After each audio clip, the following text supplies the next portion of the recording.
बड'लेण्ड मुलुगसोलोंसालि बे इनस्टिट्यूशनाव दुलाराय बर' फरायसा आफादा इउनिट कमिटि महरै थांनाय गोलाव बोसोरनि सिगाङाव दाजादोंमोन आरो बे मुलुगसोलोंसालियाव बर'नि जिखिनि यां जेनेरेशन जायफोरा मास्टार डिग्री पारसु खालामबाय थादों बिथांमोननि जिखिनि केरियार बिथांमोननि डेडिकेशन आरो गावबा गावनि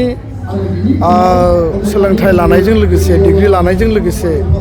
माहारिबादनि फारसे माहारिनि फारसे जिखिनि कमिटमेन्ट जों सानो जे साफा साफा स्टुडेन्टआ जेला इउनिभार्सिटि लेभेलाव मोनहैयो बिथांमोननियाव जथेस्थ केपासिटी पार्सनेलिटी आरो हारिखौ लानानै बिथांमोननि जिखिनि माने सिरियासनेस बियो जोबोद राफोद जायो आरो दिनै बेयाव जि 18थि फ्रेशमेन ससियेल आरो मैया बड'लेण्ड इउनिभार्सिटि इउनिट कमिटिनि निउ बडि फर्मेशन बयबो बेयाव बाहागो लादों आं गोजोननाय मोन्दों जे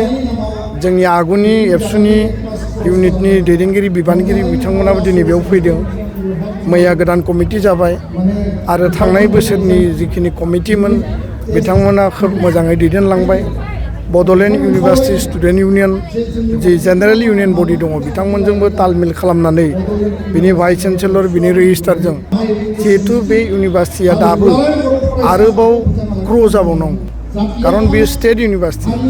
बेयाव साफिसियेन्ट फान्ड नांगौ साफिसियेन्ट इनफ्रास्ट्राक्चार हस्टेलनिफ्राय लानानै क्लासरुमनिफ्राय लानानै नाम्बार अफ स्टुडेन्टआ बेयाव बारायलांगासिनो दङ गोदानै देग्लायनिफ्राय बड'लेण्ड इउनिभार्सिटि उदालगुरि केम्पास बेयाव एक्सटेन्ड खालामनानै गायसननाय जाबाय जथेस्थ इश्यूज दङ टाइमलि रिजाल्ट नांगौ क्वालिटि रिजाल्ट नांगौ जोंनि फरायनायनि एनभायरनमेन्टआ मोजां जानांगौ बेफोर इउनिट एबसु कमिटिनि मेन रल एन्ड रेसपन्सिबिलिटि आरो स्टुडेन्ट कमिउनिटिखौ इउनाइटेडलि माने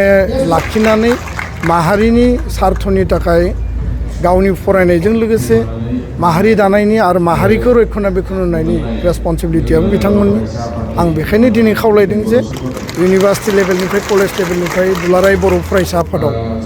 May it be in central district अर वेरिभार बिथांमोना लिडारशिपखौ लाफैनांगौ आरो हारि दैदेननायनि हारि दानायनि खामानिखौ मावनांगौ जथेस्थ स्टुडेन्टफ्रा बाहागो लाफैदों कलेजनिफ्रायबो फैदों मोजां हाबाफारि मिजिंथिदों इयुनाव हारिनि अस्तित्वनि जि मोनसे जुजिनाय जोंनि इउनिभार्सिटियाव फरायनाय कलेजाव फरायनाय स्टुडेन्टफ्रा मैखोमै बिथांमोना बिफाव लागोन गोजोन्थों